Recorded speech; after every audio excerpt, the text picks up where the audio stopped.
Stem cell transplant की बात करें। स्टेम सेल ट्रांसप्लांट जो है पहले तो बोन मैरो ट्रांसप्लांट होता था, लेकिन अब इसमें जो है अम्बिलिकल कॉर्ड ट्रांसप्लांट, इसके अलावा ल्यूकोफिलेसिस, ये सारा कुछ इसमें आ जाता है स्टेम सेल ट्रांसप्लांट पे। अच्छा, अब ट्रांसप्लांट जो स्टेम सेल्स हैं वो कहाँ से, वो ऑटोलोगस भी हो सकते हैं कि सेम इंडिविजुअल से लेके उसी में इम्प्लांट कर दिए, या फिर जो है एलोजेनिक भी हो सकते हैं, डिफरेंट इंडिविजुअल से लेके इम्प्लांट किए गए। ठीक है, अब ऑटोलोगस सेफर है क्योंकि कोई रिएक्शन एज सच होता नहीं है। और एलोजेनिक क्या है, इसका एडवांटेज ये होता है कि इसके जो टी सेल्स हैं, क्योंकि हम लोगों का जो है इम्यूनो कॉम्प्रोमाइज पेशेंट हुआ पड़ा होता है बिकॉज ऑफ द कीमोथेरेपी, तो जो डोनर के टी सेल्स हैं वो ज़्यादा एक्टिवेट होते हैं। वो डोनर के टी सेल्स जाके जो रेसिपिएंट है उसके जो हैं मैलिग्नेंट सेल्स उनको मार देते हैं, उनको किलिंग वगैरह सारा उनको ख़त्म कर देते हैं, मैलिग्नेंट सेल्स ऑफ रेसिपिएंट। ठीक है, तो इस ये जो रिएक्शन है इसको कहते हैं ग्राफ्ट वर्सेस मैलिग्नेंसी। तो एलोजेनिक जो है ट्रांसप्लांट जो है वो इन्वॉल्व होता है ग्राफ्ट वर्सेस मैलिग्नेंसी रिएक्शन में, कि जिसमें टी सेल्स जो हैं मैलिग्नेंट सेल्स को किल कर देते हैं। ठीक है, इम्यूनो कॉम्प्रोमाइज पेशेंट में, क्योंकि इम्यूनो कॉम्प्रोमाइज पेशेंट के जो टी सेल्स है वो प्रॉपर काम नहीं कर रहे होते और वो जाके इन पे एक्ट नहीं कर सकते डोनर के टी सेल्स पे। तो जो है डोनर के T cells as a result सारे malignant cells of the recipient इनको ख़त्म कर देंगे। ठीक है, ये है ग्राफ्ट वर्सेस मैलिग्नेंसी। अब दूसरी जो इसमें चीज़ आ जाती है ग्राफ्ट वर्सेस होस्ट रिएक्शन क्या होता है। अब कुछ केसेस में क्या होता है कि कुछ सेल्स में क्या होता है कि जो है हमारे जो डोनर के जो टी सेल्स हैं वो अटैक कर देंगे उसको रेसिपिएंट के होस्ट सेल्स को अटैक कर देंगे जो नॉर्मल सेल्स हैं। और ये ग्राफ्ट वर्सेस होस्ट रिएक्शन है कि नॉर्मल होस्ट सेल्स को भी अटैक कर देंगे।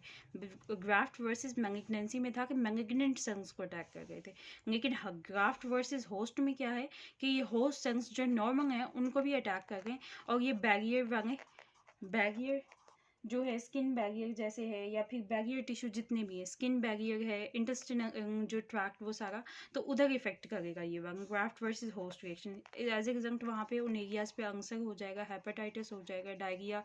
तो ये सारा ग्राफ्ट वर्सेस होस्ट रिएक्शन होता है। और इसकी 3 रिक्वायरमेंट्स है कि इम्यूनो कॉम्पिटेंट डोनर के सेल्स हों, टी सेल्स जो हैं इम्यूनो कॉम्पिटेंट हों, रेसिपिएंट जो है इम्यूनो कॉम्प्रोमाइज हो। इम्यूनो कॉम्प्रोमाइज होगा तभी तो ये होस्ट सेल्स पे जाके ये टी सेल्स डोनर के इम्यूनो कॉम्पिटेंट होंगे, तो तभी तो होस्ट सेल्स के इम्यूनो कॉम्प्रोमाइज सेल्स को जाके अटैक करेंगे। तो immunocompetent T cells of donor, immunocompromised cells of recipient.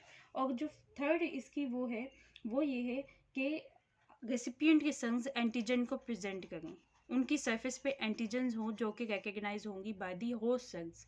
ठीक है, ये 3 इसमें रिक्वायरमेंट्स होती हैं।